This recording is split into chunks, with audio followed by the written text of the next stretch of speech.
Okay guys, today we're going to do refilling of the ZRDR Aqua CO2 generator. This is the 2-liter generator. We got these on Amazon. They've done a pretty good job for us. We run a pretty high amount of CO2 in our tanks for our plants. This one generator is running both of these racks, so it has I split it off and it has 2 diffusers. Running it, and this lasted with running 2 diffusers at a pretty high level because the concentration needs to be in all these racks. This lasted us almost 2 weeks. So we are going to look at getting some bigger ones, and we'll do videos on that. But how you refill it, you clean it out. If it's brand new, it's going to be clean, and you're going to get your funnel that it comes with, or any funnel, and you're going to get your materials. So you're going to have baking soda, and you're going to have citric acid. That's what a generator uses to make CO2. And then you're going to need ice cold water. Okay, so get you some water, ice cold, put some ice in there, put the amount of water in there. This one tells you right on here, you need 200 grams of baking soda, 200 grams of citric acid, and you need 300 milliliters of water. 300 milliliters of water is almost is a little less than 1.5 cups of water. Okay, so there's some easy math for you. You can order these packages online. These packages are already 200 grams, so there's no need to worry about trying to measure. We're going to open it up. This is the baking soda. It is a little messy. I always encourage you to try to unclump it. It does have clumps in it, which causes it to fill up like this. So you're going to need something to help get it down in there. And so it does take a minute. The citric acid goes right in, and I did declump this, break it up, but we still have this, as you see. Okay, it's okay if you spill a little bit. It's not going to be the end of the world. So fill it back up again, your funnel, and get it down in there. You don't have to worry about the reaction starting until you add water. So you got plenty of time to get these 2 items, these 2 materials in there without it actually starting to create CO2. Okay. Yeah, of course you can get CO2 at your local welding supply store, places like that. Get your, a tank and get it refilled. Yeah, you could. I like this because it's easy. The cost has really gotten better with the supplies. It's a little more expensive, but it's not that much more expensive than it used to be.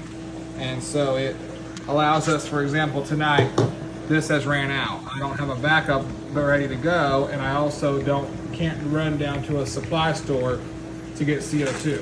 Okay, so that's all your baking powder, or baking soda, I mean. Now you're gonna get your citric acid, which is granular, so it makes it easy. It goes in really easily.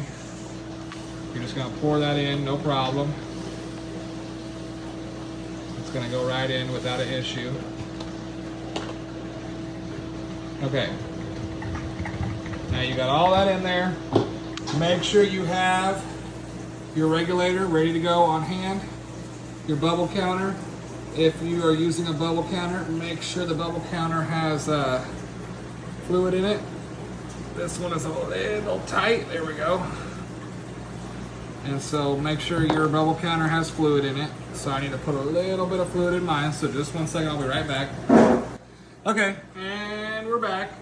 So our bubble counter is full of fluid. So the water will evaporate if you use water. I use water because I just add water every time I fill the generator up.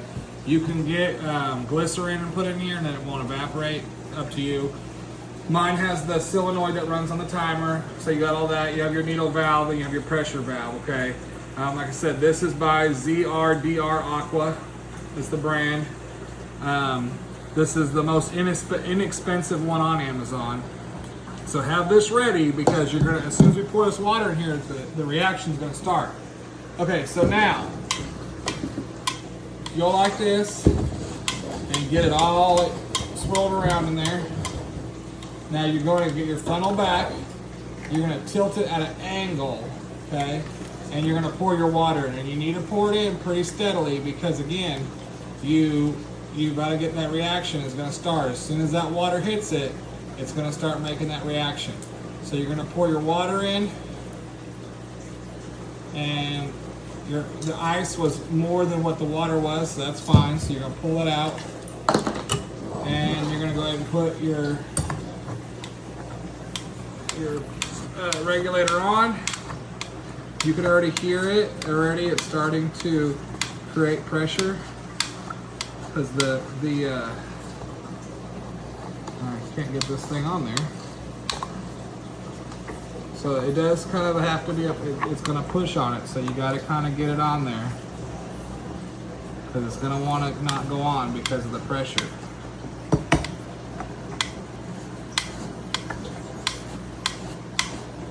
Well, I don't know why this one's not wanting to go on there. It's like it's not leveled.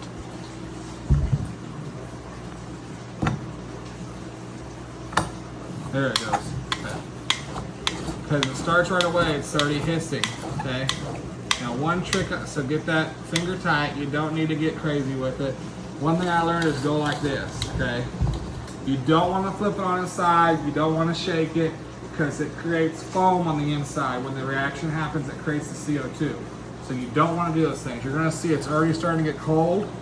But that's not from the water. That's from the chemical reaction going on inside, creating the CO2. And so if you do this, they say that it helps get it stirred up without making a huge mess. Okay. Now you're going to see. Make sure you listen. I don't hear no hissing coming out. And you're going to see it's already starting to come up. It comes up slow, but the needle was all the way down. It's already starting to produce CO2. Now this one, about 24 hours from now, it'll be all the way up to 400. It'll be all the way almost up to the other red side. And like I said, it's lasting me about 2 weeks. It's producing CO2 for majority of the day. So what we're going to do, that's enough CO2 generation already to even run the diffuser. So we're going to come over here and we're going to set it up. So again, you don't want to put it on its side. You don't want to shake it. We have our setup right down here. You're going to put your line on your bubble counter. So make sure you get your line on your bubble counter nice and tight. Screw that down, okay? And you're going to connect your sensor, your solenoid. Now it's not on. So I'm going to go ahead and cut it on with the timer.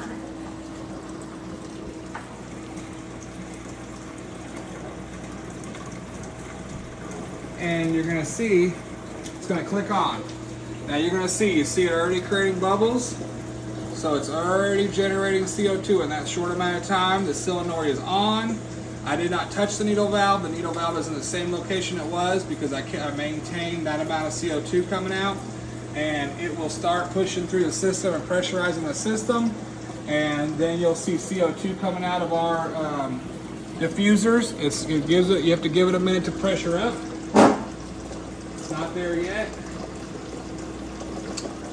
But if y'all want to stand by, we'll come back once it's pressured up. So now you're going to see that the diffusers are releasing CO2 into the tanks off of the generator. Just that quick, within a few minutes of setting it up. And those bubbles are purposely, I have the flow from the filters going on top of it.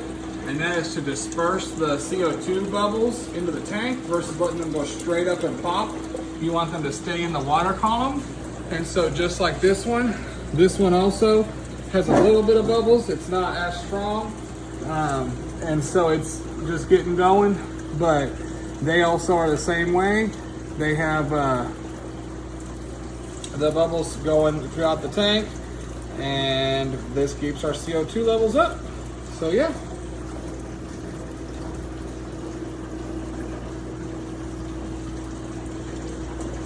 There we go.